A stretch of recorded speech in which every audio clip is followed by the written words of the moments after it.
Injil Yohanes pasal ke-13, kita membaca dari mulai ayat ke-31. Injil Yohanes pasal ke-13, kita mulai dari baca ayat ke-31. Sesudah Yudas pergi, berkatalah Yesus, sekarang Anak Manusia dipermuliakan dan Allah dipermuliakan di dalam Dia. Jikalau Allah dipermuliakan di dalam Dia, Allah akan mempermuliakan Dia juga di dalam dirinya dan akan mempermuliakan Dia dengan segera. Hei anak-anakku, hanya seketika saja lagi aku ada bersama dengan kamu. Kamu akan mencari aku, dan seperti yang telah kukatakan kepada orang-orang Yahudi, ke tempat aku pergi tidak mungkin kamu datang. Demikian pula aku mengatakan sekarang juga kepada kamu. Aku memberikan perintah baru kepada kamu, yaitu supaya kamu saling mengasihi. Sama seperti aku telah mengasihi kamu, demikian pula kamu harus saling mengasihi. Dengan demikian semua orang akan tahu bahwa kamu adalah murid-muridku, yaitu jikalau kamu saling mengasihi. Mari kita membaca bersama-sama ayat 34 dan 35 semua. 1, 2, 3. Aku memberikan perintah baru kepada kamu, yaitu supaya kamu saling mengasihi. Sama seperti aku telah mengasihi kamu, demikian pula kamu harus saling mengasihi. Dengan demikian semua orang akan tahu bahwa kamu adalah murid-muridku, yaitu jikalau kamu saling mengasihi. Pembacaan kitab suci sampai di sini. Saudara-saudara, di dalam ayat-ayat yang kita baca, kalimat pertama, Yudas pergi. Sesudah dia pergi, begitu singkat, after he has gone, setelah dia sudah pergi. Ayat itu mengandung arti yang sangat menggugah pikiran kita, dan dia tidak pernah balik lagi. Kadang-kadang engkau lihat orang yang sering berada dengan kita, lalu satu hari dia pergi. Jangan kira dia pergi, dia balik lagi terus. Mungkin tak pernah balik lagi. Once Judas go out from the circumstances, from the environment of being with Jesus Christ, he never come back.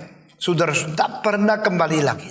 Dan karena dia tidak mau kembali, atau dia tidak mungkin diberikan kesempatan kembali, atau tidak lagi izinkan dia kembali, atau tidak ada kemungkinan hak diberikan lagi untuk dia kembali. Saudara, jangan kira engkau inisiator. Saya mau ke sini, kehendak saya. Saya tidak mau, tak bisa apa-apa sama saya. Saya yang berperanan menentukan hari saya dan hari depan saya sendiri. No, saudara harus mengetahui, jikalau Tuhan masih memberi anugerah, maka engkau mungkin kembali lagi. Jikalau Tuhan tidak lagi memberi anugerah, once forever gone, never return. Saudara, jangan main-main dengan kemauan yang diberikan Tuhan di dalam diri kita. Never play with your will. You think your will is take you initiative to do everything you like. No. Saudara-saudara, saya waktu baca ayat ini, saya hatinya ngeras sekali. Sesudah Yudas pergi, sama-sama 3 tahun setengah, sama-sama mengikut Yesus Kristus, sama-sama mendengar firman-Nya, sama-sama mengikut perjalanan PI, sama-sama menonton performance daripada mujizat Tuhan, sama-sama mendengarkan ajaran-ajaran yang penting. Same listening to the same lecture, same following to the same lecturer, same environment, same circumstances, same experience. But inilah terakhir. Dia pergi dan tidak kembali lagi. Kenapa tidak kembali lagi? Karena di dalam hatinya sudah ada Tuhan yang baru. Dan Tuhan itu bukan memimpin dia, merasuk dia. Saudara masih ingat saya membedakan dipimpin Roh Kudus dan dirasuk setan. Semua bedakan. 1, 2, 3. Dipimpin Roh Kudus dan dirasuk setan. Bedanya apa? Dipimpin Roh Kudus masih memberi pengaruh, masih memberikan pencerahan untuk mempengaruhi engkau diambil keputusan.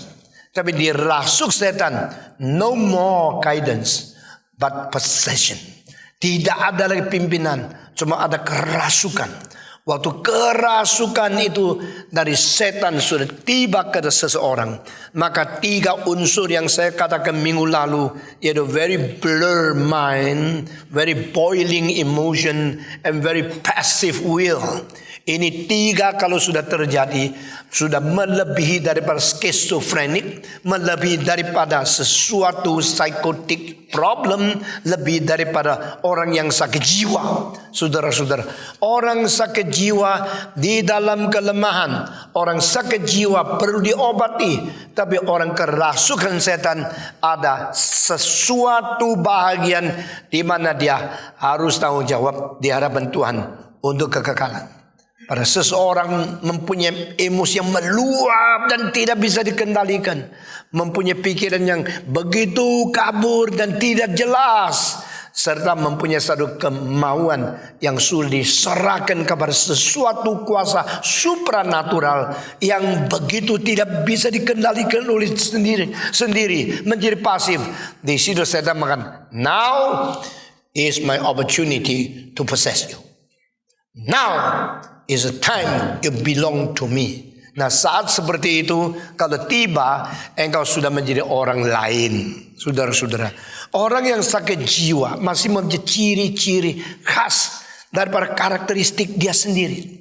Orang yang sakit jiwa masih memakai suara dia sendiri, masih mempunyai pikiran sendiri. Tetapi karena sakit jiwa, dia lemah, dia tidak bisa mengatakan segala sesuatu dengan teratur. Dia tidak bisa mempunyai sesuatu seperti orang biasa karena dia sedang sakit jiwa. Jiwanya sakit. Kalau jiwa sakit lebih berat daripada pikiran sakit.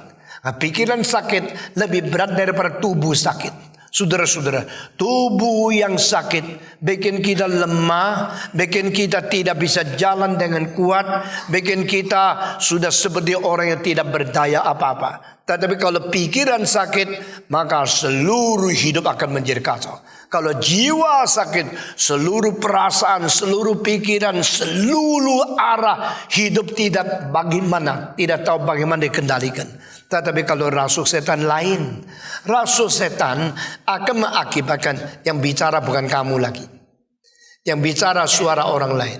Jadi ada beberapa gejala yang sangat menakutkan kalau seorang dirasuk setan. In between psychological problem and to be possessed by the devil, itu ada batasannya. Dan batasan ini dilihat melalui kitab suci. Sayang sekali abad ke-20 permulaan teolog-teolog termasuk beberapa teolog reform tidak percaya ada kerasukan setan. Nah, itu sangat sedih. Saya melihat akan peta itu. Dan saat itu orang liberal hampir semua tidak percaya ada kerasukan setan. Orang liberal mengatakan ini penulis kitab suci Injil Matius, Markus, Lukas dan Yohanes adalah orang-orang kuno yang belum pernah mengetahui analisa jiwa. Analisa jiwa itu mulai daripada Sigmund Freud. Sigmund Freud seorang dari Austria, dan dia telah menulis salah satu buku yang paling penting yang karya adalah The Analysis of Dream. Saudara tahu buku ini? Tahu nama psychoanalyze, tahu nama daripada orang yang namanya Sigmund Freud, dan tahu namanya yang disebut psychological itu analysis. Nah, inilah orang yang namanya Sigmund Freud. Dia lalu ambil Alkitab seperti dia lebih ngerti dari Tuhan. Dia menjadi yang menganalisa manusia. Dari semua mimpi-mimpi di dalam kitab suci ditafsirkan menurut kemauan dia yang tidak belajar tentang eksposisi. Tidak pernah belajar bahasa Ibrani, tidak pernah belajar akan teologi, tidak pernah belajar akan the koneksi organik daripada kitab suci dengan kitab suci, perjanjian lama dengan perjanjian baru. Semau dia menganalisa, memakai subjektivitas dia sendiri yang mau memberikan pengertian kepada orang Kristen bahwa dia lebih mengerti.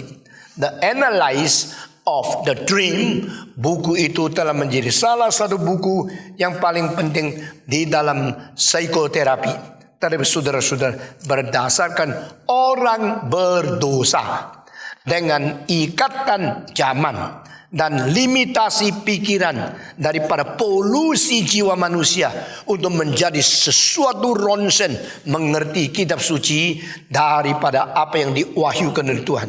Jadi pengwahyuan Tuhan salah semua. Analisa dia yang pintar semua. Lebih hebat dari kitab suci, lebih hebat dari Roh Kudus, lebih hebat dari Allah yang mengwahyukan kitab suci. Semua ditaruh di tangannya, lalu dia menganalisa menurut kemauannya sendiri. Saudara-saudara, Sigmund Freud mempunyai jasa tidak? Ada. Dia mempunyai penganalisan yang cukup ilmiah? Ada sebagian. Tapi saudara-saudara, kedua murid dia yang paling penting akhirnya tidak setuju sama dia. Bukan saja demikian, cucu dia sendiri sudah 80 tahun kemudian melawan dia. Saudara-saudara, nah apakah perbedaan daripada yang sakit jiwa dan yang namanya dirasuk setan? Yaitu mengenai pribadi, dan di belakang pribadi ada pribadi supranatural yang lain. Saudara-saudara, manusia tidak netral. Manusia tidak dengan bersih, free. Kita selalu pikir kita free. Kita mengatakan tidak. Di atasmu ada Tuhan. Dan di sekitarmu ada setan. You selalu kira, kalau saya mau sayang orang ini, kalau saya mengambil keputusan itu, kalau saya mengambil arah menuju ke sini, ini semua keputusan saya. Not so easy. Not so simple. It is only an outer phenomena, but not essence inside. Di dalam dirimu ada kaitan dengan hubungan pribadi dengan pribadi, di mana Tuhan penciptamu ikut mengawasi perjalananmu, ikut menanti bagaimana engkau taat atau tidak kepada dia. Dan di dalam dirimu juga ada incaran dari setan yang berusaha untuk mencengkeram engkau, untuk menguasai engkau, sehingga engkau tidak bisa apa-apa. Saudara-saudara, Alkitab di pasal ini mengatakan setelah Yudas menerima makanan yang disodor Yesus Kristus, setan masuk ke dalam hatinya. Waktu itu Yudas masih Yudas? No. Waktu Yudas masih netral? No. Waktu itu Yudas masih mempunyai kebebasan secara netral, dia boleh ambil keputusan apa-apa? No. Once you go into the trap of the hand of Satan, you have no more freedom. Saudara-saudara, banyak orang tidak mengerti siasat iblis ini, maka mereka bermain-main dengan dosa. Orang yang merokok berkata, ini kebebasanku kok. Saya mau minum rokok, mau mikun surutu, atau mau minum arak, atau minum bir, itu kan kemauan saya. Iya, pada permulaan engkau pertama kali minum, waktu itu engkau bebas, netral. Setelah sudah diberikan pembiusan daripada apa yang ada di rokok, lalu engkau kecanduan. Sudah kecanduan, you never return to the neutral again.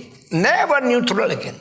Satu kali engkau kena jerat itu, lalu segala sesuatu yang berada di dalam untuk mulai masuk ke dalam pribadimu, menguasai dirimu, membuat engkau tidak pernah kembali menjadi netral lagi. Saudara-saudara, mengapa orang bunuh diri? Mengapa orang kecantol sama seorang perempuan tidak bisa keluar? Karena permulaan dia kira, kan saya bebas, saya netral. Tapi your neutrality is not forever. Your neutrality will cease the function, and the new power of another person come to control over you.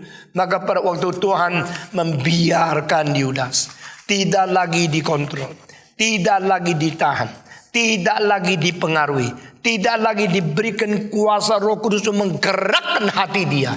Maka sedikit roti taruh di piringnya, dia terima. Saat itu langsung dia dimasukin setan. Setelah dimasukin setan, sudah berbeda dia. Tak mungkin kembali lagi seperti dulu. Dulu ikut yuk ke kebaktian. Dulu dengar yuk firman Tuhan. Mari kita ikut perjalanan PI sama-sama. No more. The occasion like that, the freedom like that never return again. You go to the one way which is no return. Karena sekarang kuasa iblis telah mencengkeram engkau. Saudara-saudara, apakah tanda-tanda seorang dirasuk setan?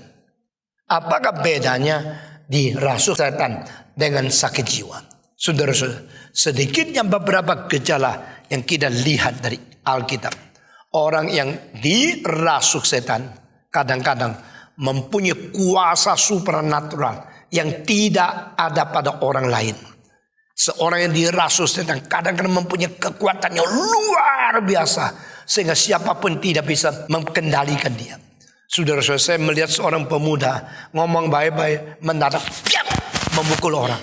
Dan penyakit dan kebiasaan ini tidak pernah diketahui oleh orang biasa. Orang baru ngomong sama dia sebentar, mendadak dipukul. Lalu orang itu marah, memukul dia kembali. Dia pukul lebih keras lagi. Sesudah itu dia nangis, dia lumpuh, lalu dia tertidur di sana. Lalu orang kasihan sama dia. Seperti tadi dia bersalah. Lalu bicara sama dia, pukul lagi. Dengan kekuatan yang luar biasa. Engkau berani ngomong-ngomong sama orang begini? Engkau berani jabatan sama dia? Begitu baik sama dia, 3 menit mukamu perot separuh. Langsung dipukul luar biasa. Itu supernatural power unexpectedly, mendadak bisa muncul. Itu satu tanda, bukan sakit jiwa. Patong dari mana ya prinsip ini? Dari Alkitab. Karena seorang yang berada Kerasim di Dekapolis, masih ingat? Kerasukan setan. Orang mengikat dia dengan rantai. Mengikat rantai berarti dia itu singa. Manusia tidak ada yang diikat rantai kan? Manusia hanya dikurung sudah cukup. Tapi kekuatan yang begitu besar, rantai pun itu dipatahkan. That kind of power is not the natural power, but that kind of power supposed to be supernatural power. Karena pada waktu satu orang dirasuk setan, kadang-kadang dia muncul sesuatu kuasa yang luar biasa. Ini bukan lemahnya sakit jiwa. Ini sudah ditunggangi oleh sesuatu pribadi yang lain, yang jahat, yang supranatural. Nah, ini kerasukan setan. Kedua, seorang yang dirasuk setan muncul suara orang lain. Ya. Kalau suara Stephen Tong bagaimana keras, bagaimana lembut, tapi ciri khas Tong. Begitu ya. Langsung tahu ini suaranya Stephen Tong. Tapi kalau kerasukan setan, laki-laki bisa keluar suara saudara-saudara, jadi perempuan. Ya, yang perempuan bisa keluar suara laki-laki. Anak kecil muncul suara orang tua muncul suara anak bayi. Karena apa? Another person is on him. Bukan dia sendiri lagi. Di situ ada suara dari pribadi yang lain yang mungkin keluar dari mulut dia. Saudara makin dengar makin bulu berdiri ya. Enggak takut ya. Nanti malam doa baik-baik baru tidur. Saudara-saudara. Ketiga, seorang dirasuk setan, dia mempunyai kepekaan nama Yesus Kristus. Kalau engkau sudah bicara tentang nama Yesus, dia mulai takut, dia mulai lari, dia mulai berjalan-jalan, lalu dia menolak karena setan tidak bisa menerima nama Yesus Kristus. Nah, saudara-saudara, orang yang menjadi pendeta yang pernah bergumul, pernah bertarung, pernah bermusuhan waktu mengusir setan, ada pengalaman yang sama. Sekarang di dalam dunia ilmu yang sudah begitu mutakhir, banyak pendeta tidak ada pengalaman itu. Pokoknya belajar teologi, SKS-nya cukup, lalu mendapat ijazah, melayani gereja, lalu sesudah ditabiskan jadi pendeta, lalu setiap minggu khotbah, tidak usah berjuang lagi rohani, tidak perlu berperang dengan iblis, tidak perlu mengunjungi banyak orang yang lemah, pokoknya gajinya sudah stabil. Banyak pendeta tidak ada pengalaman rohani. Banyak pendeta kira menjadi pendeta seperti menjadi CEO. Banyak pendeta kira di dalam gereja menjadi hamba Tuhan sama dengan menjadi seorang daripada manajer. Lalu dengan uang yang cukup, dengan hidup yang mewah, lebih baik menjadi pendeta yang gampang.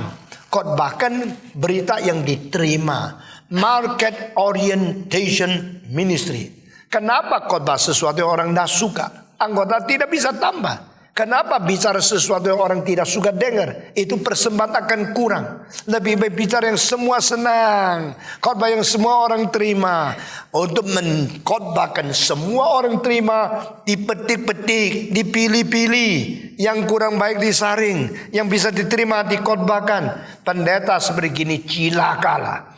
Karena Paulus berkata di hadapan Tuhan, aku tidak pernah menghentikan atau menghindarkan sesuatu yang berfaedah bagi kamu, dan aku tidak khotbahkan.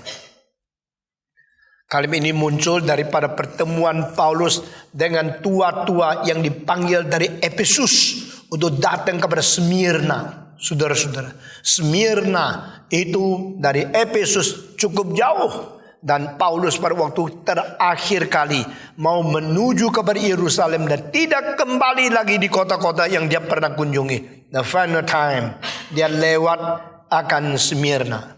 Dan dia minta orang-orang pimpinan gereja dari Efesus datang ketemu dengan dia. Sekarang hampir tidak ada pendeta berani begini. Pendeta datang kepada orang-orang pimpinan gereja. Pendeta datang sendiri kepada orang kaya. Tapi Paulus bilang tidak. You yang datang kepada saya dari Efesus, naik kapal kah? Naik kereta kah? 1 hari kah? Datang. Saya hamba Tuhan. You yang datang. Maka semua tua-tua majelis dari Efesus semua datang sampai di Troas. Lalu di situ Paulus berkata dengan mereka 3 hal yang penting. Hal yang penting, setelah saya pergi, maka ada serigala yang memakai domba yang palsu, memakai pakaian domba, masuk ke dalam kamu untuk mengacaukan imanmu. Saya tidak lama dengan engkau. Saya sudah mendidik Injil, mengajarkan firman dari Tuhan kepada engkau. Tapi setelah saya pergi, setelah saya tua, setelah saya mati, setelah saya tidak ada di sini lagi, ada nabi palsu seperti serigala yang pakai jubah domba. Kelihatan dia domba dari Tuhan untuk mengacaukan engkau.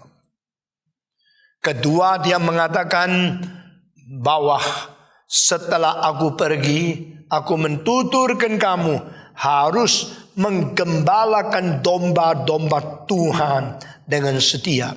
Dan domba-domba Tuhan ini dibeli oleh darah Allah sendiri. Di dalam Alkitab itu satu-satunya kali darah Yesus disebut darah Allah, yaitu di dalam pertemuan Paulus dengan tua-tua dari Efesus di dalam Kisah Para Rasul. You should pastoring the lambs and the flock of God, which he had purchased with his own blood. Ini hal yang kedua, yang penting yang dikatakan lagi. Lalu yang ketiga dia mengatakan, I will not come back to you again. Though this is a final gathering with you, saya tidak akan kembali lagi. Setelah mendengarkan 3 kalimat itu, mereka nangis, mereka sedih sekali karena hamba Tuhan tidak sering ada pada mereka. Nah saudara-saudara, di dalam hal ini kita melihat bagaimana hamba Tuhan dengan sungguh-sungguh tadi yang mengatakan semua kebenaran yang ada faedah bagimu, aku tidak pernah luput satu. Aku tidak pernah lupa satu, tidak mengajarkan kamu. Saudara, saya mempelajari firman Tuhan dan saya sangat tergerak, terharu. Apa yang menjadi contoh daripada rasul-rasul yang setia itu menjadi sesuatu pecut yang selalu mendisiplin kita bagaimana kita menjadi hamba Tuhan. Nothing to avoid, nothing you keep for yourself. You should speak, you should teach the Church of Jesus Christ with all the truth. Tidak boleh menyimpan satu kebenaran yang penting, karena kalau kita khotbahkan menimbulkan ketidakenakan antara engkau dengan pendengar. But be faithful, be sincere, be thoroughly, be perfect in teaching. Dengan kesempurnaan mengajarkan kepada mereka. Saudara-saudara, orang yang dirasuk setan adalah orang yang mempunyai kekuatan supranatural dan mereka sangat peka mendengar nama Yesus Kristus. Jadi perhatikan, kalau seorang keadaan seperti sakit jiwa, tapi waktu engkau menyebut nama Yesus, dia mulai gerak. Dan dia mulai reaksi. Dia mulai berjerat-jerit. Terus tidak mau dengan nama Yesus. Ini bukan orang sakit jiwa. Ini orang sudah mempunyai sesuatu pribadi lain yang menunggangi dia.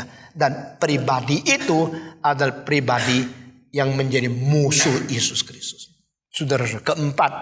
Seorang yang dirasuk oleh setan, dia masa kumatnya ada periode yang tertentu. Misalnya jam 9 malam kumat, jam teriak-teriak, jam 12 dia tenang, jam 3 teriak lagi. Dan dihitung harinya ada masa-masa, ada periode jam tertentu dia akan kumat. Ini lain sama orang yang sakit jiwa. Nah saudara, ciri khas ini ditemukan oleh seorang Jerman yang namanya Dr. Kurkoch. Kurkoch. Mungkin cari Google masih ada beberapa orang menaruh nama dia. Tahun 1950 dia menulis tesis mengenai okultisme. Occultism. OCCULTISM. Occultism. Dan orang ini ke Indonesia berapa kali. Saya ketemu dengan dia kira-kira tahun 68 di Malang. Dan dia berpidato ceramah mengenai keadaan begini. Dan dia mau melihat apa benar kebanggaan rohani yang ada di timur, yaitu di Timur Barat, yaitu Kupang dan sebagainya, Soe. You tahu ya, Timur, Kupang, Soe. Di situ itu benar atau tidak? Itu pekerjaan Roh Kudus atau pekerjaan setan?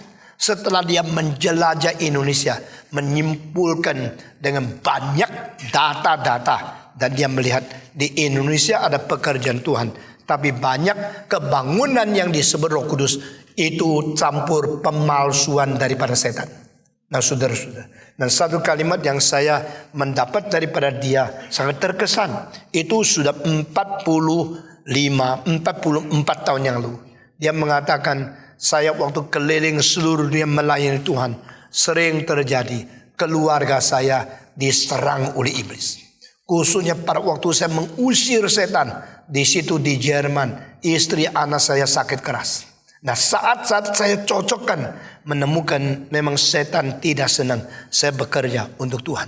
Nah saudara-saudara, waktu dia mempaparkan tesisnya, skripsinya atau disertasinya untuk mendapatkan gelar doktor kepada profesornya, profesor mengatakan, "Do you know what you wrote on this subject had already absent from the academic world in Germany for 50 years." Dia kaget. Is it true? Okultisme, kerasukan setan. Tema ini, kenapakah engkau bilang sudah 50 tahun tidak ada? Profesor mengatakan, the final time some student of the theology wrote on this topic is 1900. Tahun 1900 itu terakhir kali ada orang teologi yang memberikan tesis tentang kerasukan setan. Sesudah itu 50 tahun absence. 50 tahun tidak ada orang bicara tentang hal ini. Karena apa? Karena setan ikut menyangkal setan. Sehingga manusia rasa darah setan, tidak usah bicara tentang dia. Itulah taktik yang paling pintar. Kalau setan mengatakan tidak ada setan, tidak usah hiraukan setan. Lalu akhirnya dengan sendirinya engkau tidak percaya ada Allah. Kalau tidak ada setan, buat apa ada Allah? Dari setan juga tidak ada, Allah juga tidak ada. Dunia ini dunia natural, dunia ini dunia fisika, dunia badan. Tidak perlu bicarakan tentang ada roh atau oknum yang lain di belakang manusia. Saudara-saudara, pantesan tahun 1918 seorang yang bernama Rauschenbusch Bush di dalam bukunya The Theology of Social Gospel, dia mengatakan memang zaman Yesus rasul-rasul ngawur. Rasul-rasul tidak mengerti apa sakit jiwa. Mereka telah mengidentikan sakit jiwa dengan kerasukan setan. Sebenarnya tidak ada kerasukan setan. Lalu saya pada waktu itu masih umur kira-kira 20 lebih. Saya menyelidiki dunia teologi pada permulaan abad ke-20. Kepercayaan apa? Setelah Tübingen School tahun 1850, setelah New Liberalisme atau disebut oleh Van Til neoliberal dan sebagainya, itu sudah muncul di Jerman, maka orang mulai membuang semua metafisika, membuang semua supranatural, semua dijelaskan dengan cara Sigmund Freud. Nah, saudara-saudara, dan orang-orang murid-muridnya. Dan dengan demikian sampai abad ke-20 pertengahan seperti tidak perlu bicara tentang setan, tidak perlu mengerti tentang iblis. Dan saudara-saudara yang masih percaya ada iblis merasuk itu orang Pantekosta. Orang Protestan semua sudah menanggalkan supranatural. Tetapi Alkitab adalah buku yang tidak pernah berubah. Buku yang tidak mungkin dihapuskan. Tidak mungkin dirubah oleh siapapun. Saudara-saudara, Alkitab mengatakan setelah Yudas terima makanan yang diberikan Yesus, setan masuk kepada dia. Dan setelah dia terima, dia keluar. Sebelum dia keluar, Yesus mengatakan, what you want to do it. Now do it what you want to do. Kerjakan apa yang kau mau kerjakan. Dari kalimat itu membuktikan Yudas menjual Yesus bukan rencana Allah. Tapi itu ada kemauan dia. Dan kemauan dia sudah diserahkan. Saudara-saudara, hati-hati. Pada saat engkau gagal, frustrasi di dalam segala rencana yang kau kira indah di dalam dunia ini, termasuk patah hati. Jangan terlalu gampang menyerah. Kalau patah hati, sambung lagi. Semua 1, 2, 3. Kalau patah hati, sambung lagi.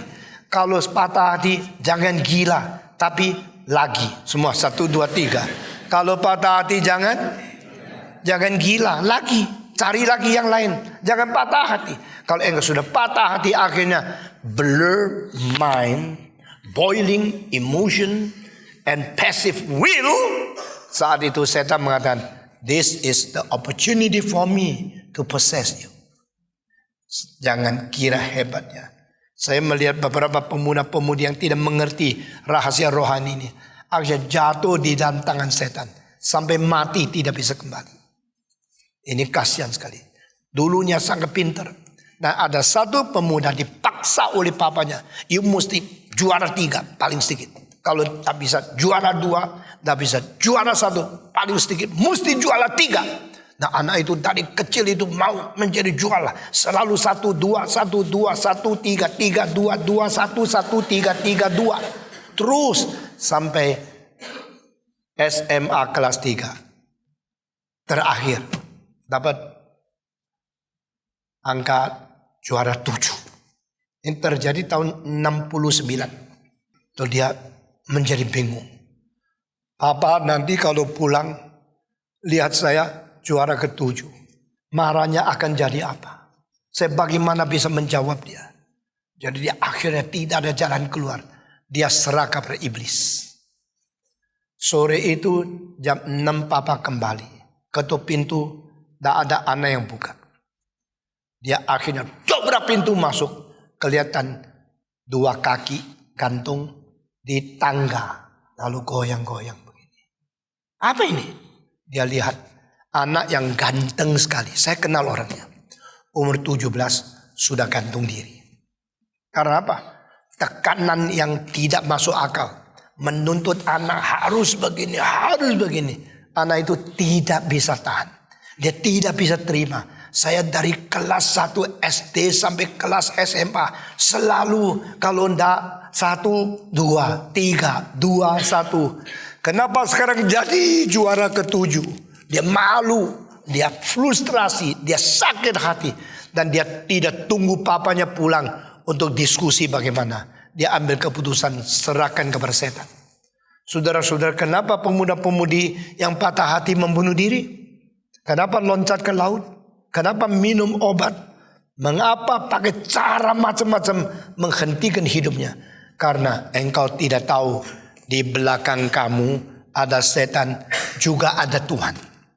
Do not give up. Do not give your life up to Satan.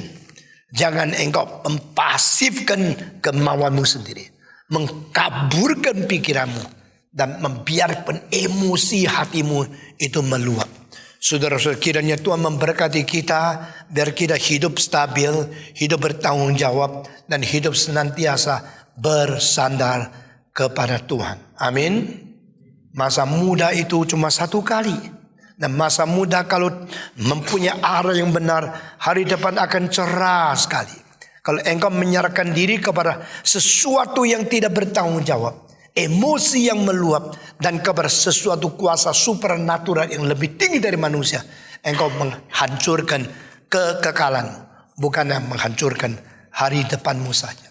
Saya kira di dalam cerita seluruh dunia yang paling menyedihkan yaitu orang yang pernah dipanggil oleh Tuhan, yang pernah dipilih oleh Yesus, yang pernah 3,5 tahun mengelilingi sekitar Yesus Kristus, yang pernah melihat sendiri dengan mata, melihat Yesus melakukan mujizat, dengan telinga mendengar Yesus memberikan firman, dengan kaki mengikuti jejak kaki Yesus Kristus, kota-kota, desa-desa, PI, akhirnya harus bunuh diri seperti Yudas. Karena apa?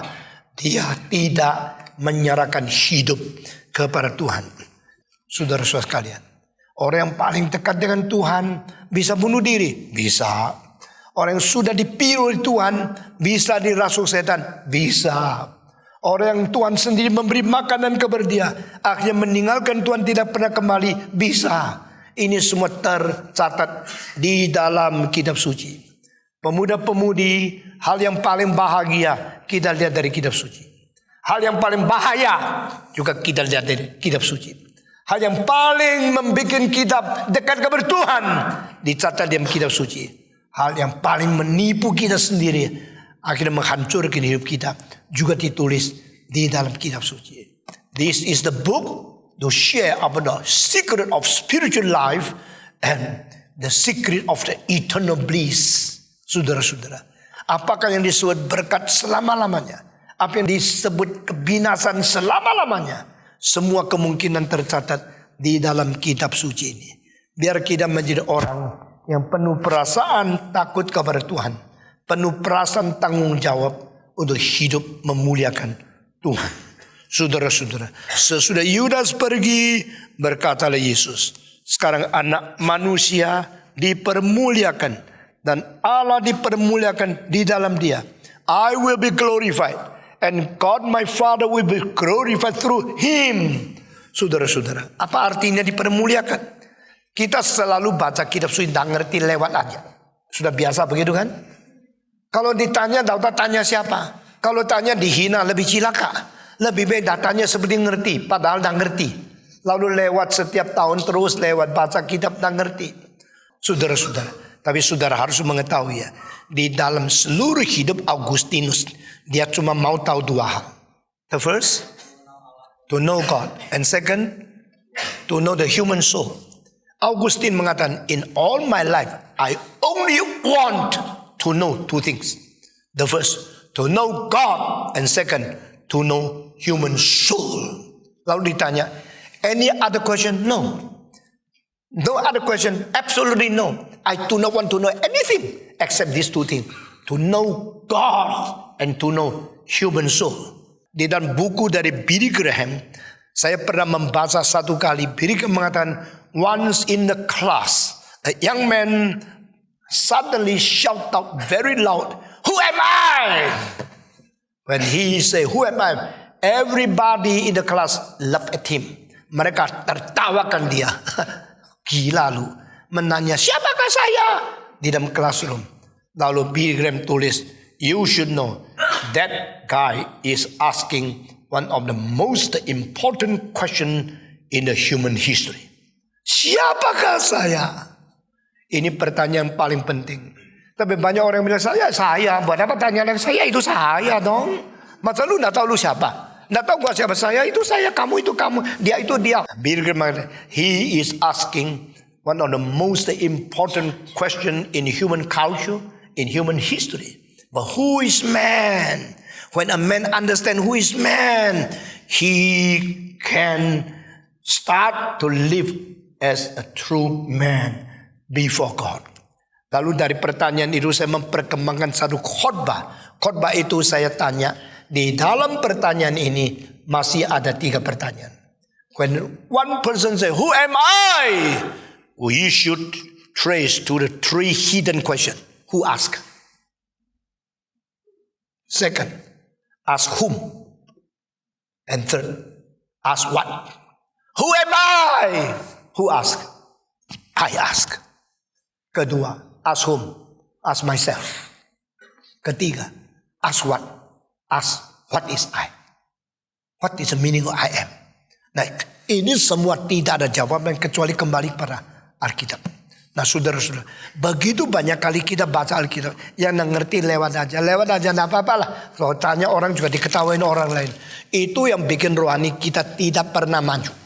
Saudara-saudara, anak muda yang mentelusuri satu pertanyaan yang seperti sederhana, tapi betul-betul dia mengetahui kenapa tanya itu orang akan dipakai Tuhan menjadi hamba Tuhan yang luar biasa. Tapi terlalu sedikit anak muda seperti ini. Nah, ini sekarang saya memunculkan kalimat ini. God will glorify me and he will be glorified through him. Kalimat ini. Apa namanya kemuliaan? Saudara-saudara, saya kembali ke sini. Yesus bilang setelah Yudas pergi, dia mengatakan, now I will be glorified. What is the meaning? How to be glorified? How can people glorify Jesus Christ? This is the most crucial time. The time of crisis. The moment of to be killed. When Jesus killed on the cross, is that glorified?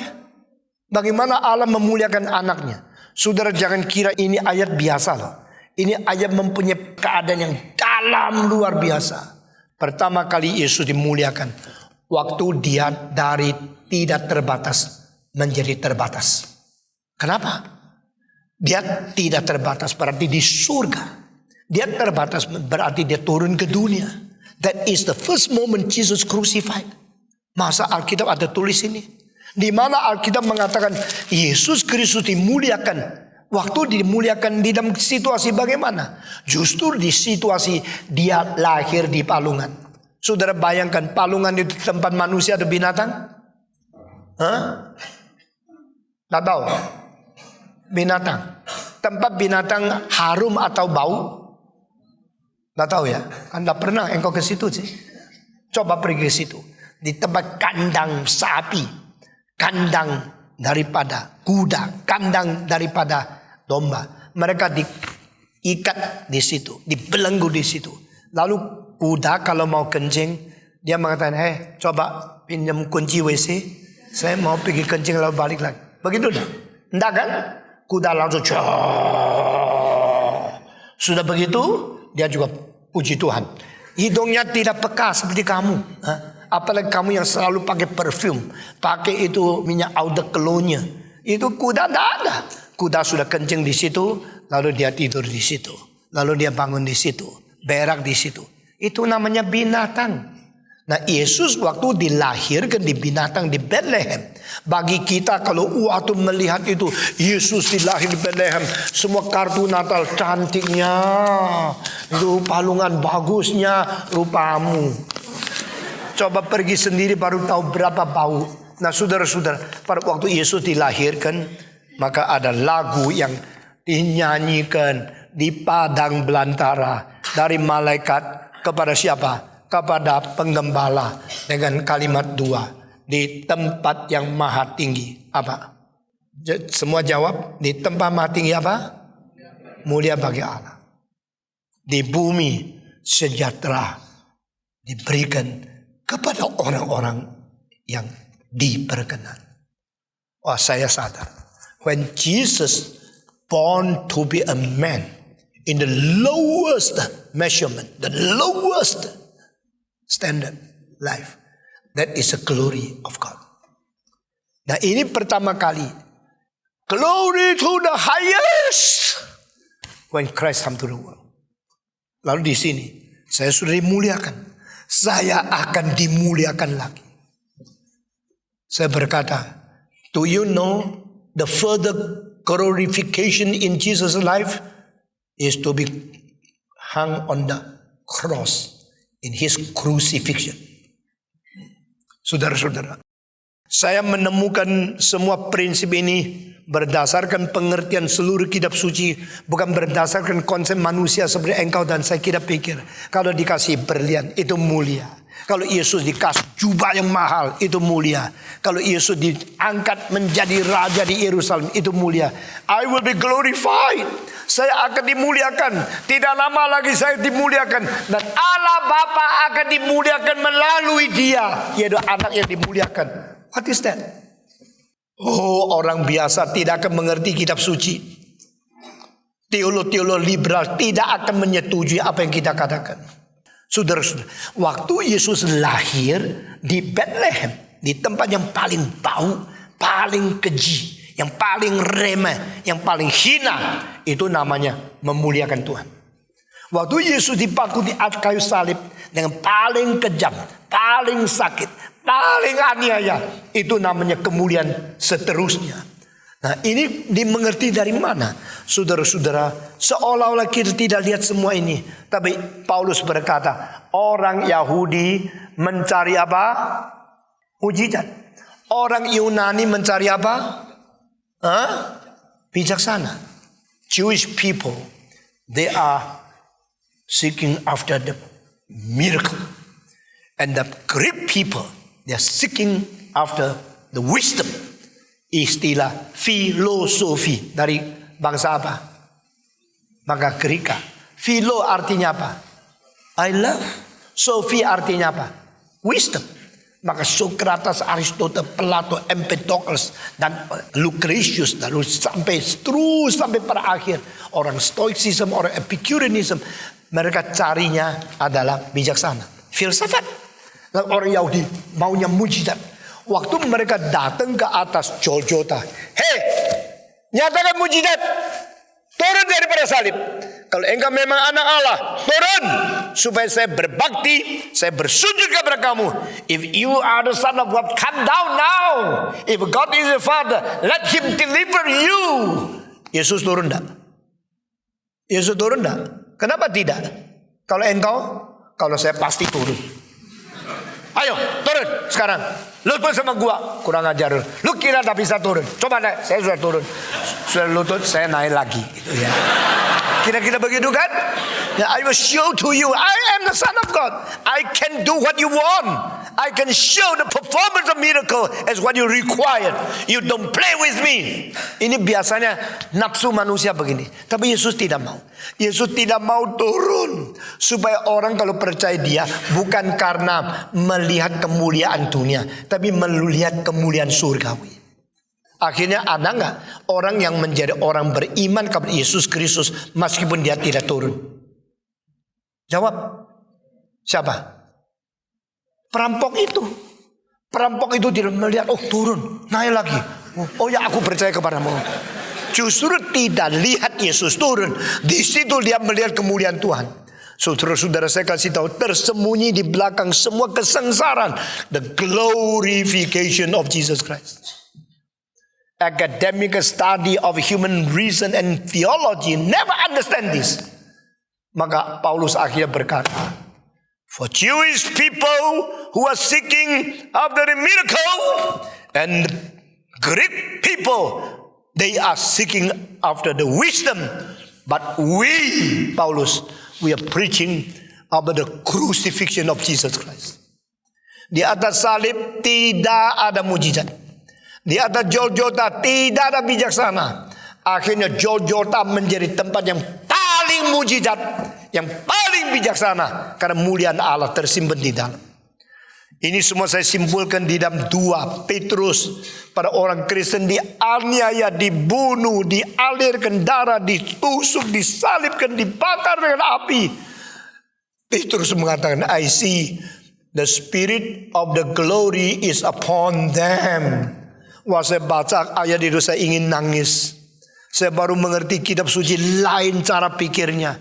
Barang siapa menganggap kitab suci buku biasa, lalu mau mencari academic study mengenai pengenalan kitab suci, itu semua tidak ada kuasa. Dengar kalimat ini. Barang siapa dapat gelar doktor, mau carinya Alkitab supaya menjadi dia pintar, lebih pintar dari orang lain, semua pakai analisa daripada rasio natural, semua tidak ada kuasa. Saudara-saudara, D.L. Moody, pengkhotbah yang paling besar di Amerika, satu kali diundang pergi ke Inggris. Wah, waktu itu orang Amerika diundang ke Inggris, itu satu peristiwa besar sekali. Karena apa? Orang Inggris itu adalah orang yang sombong. Mempunyai Oxford University, mempunyai Cambridge, mempunyai semua sekolah yang tertinggi di dunia. Lalu mau mengundang seorang pengkhotbah dari Amerika melewati sesuatu itu lautan yang begitu besar, naik kapal mungkin lebih dari 1 minggu baru sampai di London. Sudah sampai di London disuruh khotbah. Satu hari D.L. Moody khotbah di Oxford University. Dan dia pikir ini banyak orang profesor. Jadi saya ini seorang dari muda, tidak mempunyai gelar terlalu tinggi. Maka dia berusaha paparkan, siapkan semua khotbah yang paling akademik, ya, supaya tidak dihina sama orang lain. Lalu dia mulai pretend to be scholar. Lalu dia khotbah dengan kutip ini, kutip itu. Tapi hari itu yang dengar sama sekali tidak rasa berkat Tuhan. Lalu dia waktu khotbah dia melihat profesor-profesor itu satu persatu ngantuk. Yang lu ngomong dia tahu semua. Tidak usah ngomong apalagi salahmu, dia juga tahu. Dia orang profesor, orang hebat-hebat. Tapi mengapa mengundang? Karena mereka tahu you ada kuasa Tuhan. Tidak ada pada orang akademik. Dan malam itu dia pulang. D.L. Moody pulang sedih sekali. Saya ini bagaimana ya? Tuhan berkata, you are my servant. What you demonstrate, your intelligence. What you try to pretend to be a scholar. What you are not preaching my gospel with the spirit and the power and from the purity heart of according to the Bible. Kenapa engkau sekarang mau menjadi orang kelihatan pintar? Kenapa tidak khotbah sesuai dengan kuasa Roh Kudus yang mengurapi kamu? Kenapa tidak dengan sujud membicarakan Injil? Wah, dia hari itu terpukul sekali. Dia minta Tuhan ampun. Hari kedua dia seperti biasa bicarakan Yesus mati di atas kayu salib. Dia akan membersihkan dosa kita. Mari kita bertobat. Dia perintahkan profesor bertobat. Hari kedua waktu dia menjadi D.L. Moody yang asli, tidak lagi pura-pura menjadi orang pintar. Profesor nangis, lutut bertobat menerima Tuhan Yesus. Saudara-saudara, di sini kita melihat cara Tuhan bekerja berlain. Sekarang kesulitan, banyak pendeta-pendeta ketakutan dihina, kurang mempunyai pengetahuan. Lalu belajar sini, belajar sudah dapat beberapa gelar doktor, lalu berdiri di atas untuk menipu orang. Karena kuasa rohaninya kurang, karena pengerjaan kitab suci kurang. Tetapi teori-teori daripada yang tidak percaya dia semua tahu. Teori-teori dari Alkitab yang percaya dia tak tahu, yang tidak percaya dia tahu. Saya bukan menghina akademik. Saudara-saudara, kita bersyukur kepada Tuhan. Yang disebut kemuliaan Tuhan bukan bijaksana duniawi. Yang disebut kemuliaan Tuhan bukan mujizat orang Yahudi. Orang Yahudi mengatakan di Golgotha, what do I see? I don't see anything. I only see you. This is the son of carpenter. You have been crucified so cruelly by others, and you are hung on the cross without ability to deliver yourself. What is that? Show your mujizat, show your miracle. Yesus tidak nyatakan. Oke, dia pergi. Orang Yahudi datang, pergi. Orang Greek datang, pergi. Tetapi akhirnya Tuhan mengatakan, saya akan menyatakan kuasa Injil, bukan menurut Yahudi dan bukan menurut Yunani. Saudara, mungkin saya sudah pernah bicara sama kamu. 2,5 tahun yang lalu saya di Hong Kong membuat satu seminar dan judulnya sangat membingungkan orang. Karena dari sejak 500 tahun yang lalu, bahkan sejak 1800 tahun lalu, di dalam kekristenan sering muncul satu buku dengan judul Between Jerusalem and Athens. Between Athens and Jerusalem. Athens, Socrates, Aristotle, Plato, dan semua filsafat filosof yang paling terkenal. Dan di Yerusalem, nabi-nabi, Yesaya, dan rabi-rabi. Yang penting Hillel, Shema, dan yang lain. Ini menjadi dua model di mana manusia mengenal Tuhan pakai rasio gerika, pakai hati kepada wahyu Tuhan. Itu orang daripada Yahudi. Tapi saya mengatakan no, not this and not that. Kenapa not this? Because Paulus berkata orang Yahudi carinya mujizat. Paulus berkata orang Yunani carinya itu adalah bijaksana. Tetapi kami, Paulus berkata, we preach Jesus and He crucified. Kami memberitakan Kristus dan Dia tersalib. Nah, di situ saya memberikan between Jerusalem, Athens, and Galilee. Nah, saudara-saudara, kenapa saya menggabungkan dua menjadi satu? Jerusalem and Athens and Galilee. Karena Jerusalem human way, Athens human way, Galilee the way of God. Allah bukan memakai Sokrates menyelamatkan dunia.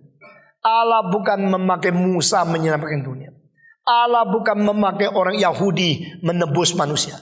Allah bukan memakai filsafat daripada Greka untuk menebus manusia.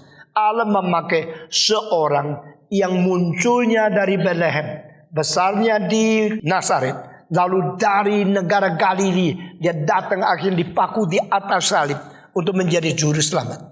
Not intellectual, not miracles, but the crucifixion is the only way by God to save the whole human mankind. Kita bersyukur Tuhan. Itu seminar itu banyak orang rasa temanya kok tidak biasa ya. Tapi saya mengatakan seluruh dunia harus pikir ini baik-baik. Saudara-saudara, apa artinya Yesus dimuliakan? Kapan Dia dimuliakan? Tuhan muliakan aku. Ada suara di surga, aku sudah memuliakan dan aku akan memuliakan lagi. Apa artinya? Orang-orang pemuda yang menanya pertanyaan ini terlalu sedikit. Tapi saya katakan, the first time Jesus was glorified is His incarnation. The second time Christ is glorified is in His crucifixion. Oh, begitu ya. Lalu dipikir lagi, dituntas lagi. Memang begitu. Saudara-saudara, semua orang Kristen menyanyi satu lagu tanpa kesadaran. Salimnya, salimnya. Apa lagi? Ayo ikut nyanyi. Selamanya. Dari mana? Di kitab suci ada tidak salibnya mulia? Di kitab suci ada tidak salibnya selamanya mulia? Kalau tidak, kenapa engkau nyanyi? Saya kasih tahu. Apa yang saya tadi katakan. The first time glorified, incarnation. The second time glorified, crucifixion. And Jesus born in the world, glory to God in the highest. Jesus hung on the cross, the glory of God manifest to all nations. Dan siapa yang mengerti? Tidak ada satu orang mengcoin kalimat itu sampai 1950 tahunan setelah Paulus mengatakan kalimat itu. Baru seorang perempuan yang buta mengerti. Orang perempuan ini namanya Fanny Crosby. Tahu Fanny Crosby? Seorang perempuan yang paling banyak tulis syair. Akhirnya menjadi nyanyian-nyanyian yang dinyanyikan seluruh dunia, lagu-lagu Kristen. Saudara tahu tidak? Fanny Crosby menulis syair kekristen, akhirnya dijadikan lagu-lagu Kristen. Syair yang ditulis oleh satu orang lebih 8.000. Engkau sudah pernah bikin syair untuk Tuhan tak? Kamu makan terus kerja apa lu? Kamu ikut kebaktian beratus-ratus kali apa yang kau kerjakan oleh Tuhan. Seorang perempuan yang buta sejak umur kecil karena dokter salah memberi obat injeksi, akhirnya menjadi buta dan hidup sampai umur 90 lebih. Fanny Crosby tidak pernah bilang, Tuhan, kenapa jadikan saya anak buta? Dia seumur hidup tidak pernah mencela Tuhan. Dia cuma mau cari bagaimana saya bisa hidup memuliakan Tuhan. Lalu dia baca kitab suci, suruh orang bacakan dia. Setelah dia sadar, wah dia bikin syair. Syair ini ditulis termasuk 永不灰心。Janganlah tawar hati. Itu dari dia. Stabil dia Kristus. Itu tulisan dia. Lalu lagu-lagu close to thee, close to thee. Itu lagu dia. Dan lagu-lagu seperti Yesus adalah cahaya dunia. Dan dia akan membuat dunia ini menjadi suram. Pandanglah pada Yesus. Itu lagu dia. Lagu-lagu yang paling terkenal. Termasuk salibnya selama mulia. Ini lagu daripada dia. So Fanny Crosby was one among so many million Christians who truly understand what is the meaning of to be glorified in Jesus Christ. Yesus itu memulia Tuhan. Memuliakan Tuhan melalui dipermalukan. Menghormati Tuhan melalui direndahkan, dihina. In all his humiliation, he showed forth the glory and the honor and the power of God forever and ever. Saudara-saudara, di sini Alkitab mengatakan, Yesus berkata, setelah Yudas pergi, aku akan dimuliakan. Dan Bapa akan dimuliakan melalui aku. Saudara, engkau tidak sadar ayat-ayat yang kelihatan begitu sederhana mempunyai arti yang begitu dalam, begitu luas. Dan Yesus bersiap untuk dipermuliakan. Puji Tuhan, setelah pasal 13, di dalam 5 pasal, dia dipaku di atas kayu salib. Setelah Yudas pergi, Yesus mulai menempuh jalan untuk dimuliakan. Kelihatan dari manusia, dia tidak dimuliakan kecuali waktu dia terakhir kali masuk kota Yerusalem. Orang buka pakaian untuk berada di seluruh jalan, lalu taruh semua batang-batang pohon, lalu Yesus naik keledai masuk. Hosana, Hosana, yang datang dari Tuhan harus dipuji. Tapi saudara-saudara, orang yang mengatakan Hosana, Hosana, yang datang dari Tuhan patut dipuji adanya, dengan mulut yang sama, 2 hari kemudian mereka mengatakan salibkan dia, salibkan dia. Dan Yesus akhirnya dipaku di atas kayu salib, mati mengganti engkau dan saya. What does it mean by glory? What is the climax point of glory? Fanny Crosby mengatakan, on the cross, that is my glory. Kita mengerti kemuliaan Tuhan. Kita mengerti kemuliaan Tuhan melalui kesengsaraan Kristus. Kita mengerti kemuliaan Tuhan melalui salib Kristus. Kita melihat kemuliaan kekal menembusi hati kita melalui cahaya yang keluar daripada Golgota. Kalau betul-betul kita mengerti, baru kita benar-benar beriman di dalam Kristus yang dihina oleh manusia. Di hadapan manusia dia terhina, terleceh, tertindas. Tapi di dalam kaum pilihan, itulah kemuliaan Allah. Maka tidak heran 2 Petrus mengatakan, di dalam diri orang-orang Kristen yang dianiaya, aku melihat roh kemuliaan Allah berada pada mereka. Ini istilah yang dipakai terjemahan lain seperti yang hinggap di situ. Seperti Roh Kudus turun dan hinggap di atas pohon. The glory spirit. The spirit of the glory of God is upon them when they are crucified. Saudara-saudara, saya sedang pesan satu lukisan yang panjangnya 8 meter. Ya, dan ini sedang dilukis baru. Yang lukis sekarang kembali ke Tiongkok. Belum jadi. Lukisan itu terjadi abad ke-4.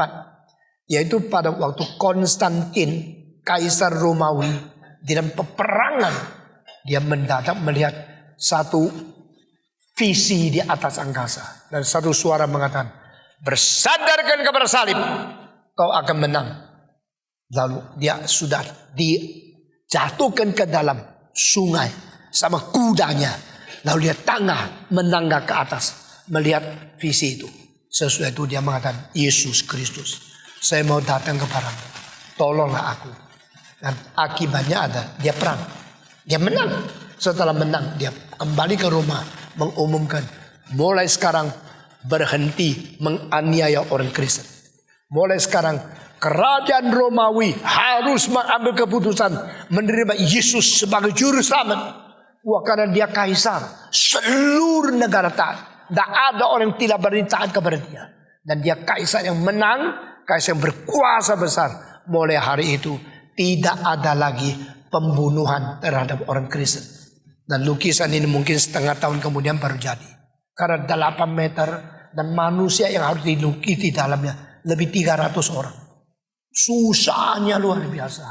Saudara-saudara, the mulia, the glory of God is not in gold, in diamond, in all the glorious things in the ceremony of human events. The glory of God is manifested through the suffering, through the crucifixion, the shedding of the blood, the giving of the life, Jesus Christ on Calvary. Itu kemuliaan Tuhan. Mari kita baik-baik menelusuri semua ayat-ayat yang penting semenjak kita masih muda. Tuhan memberkati kita masing-masing. Mari kita berdoa.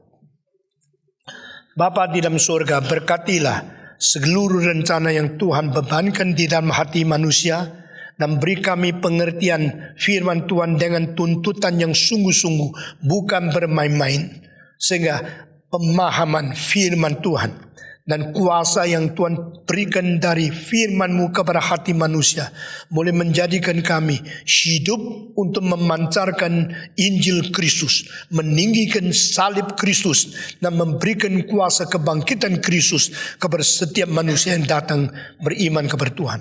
Dengar doa kami Tuhan. Kami serahkan semua ini ke dalam tangan Tuhan. Demi nama Yesus Kristus, penebus dan juru selamat kami yang hidup. Amin.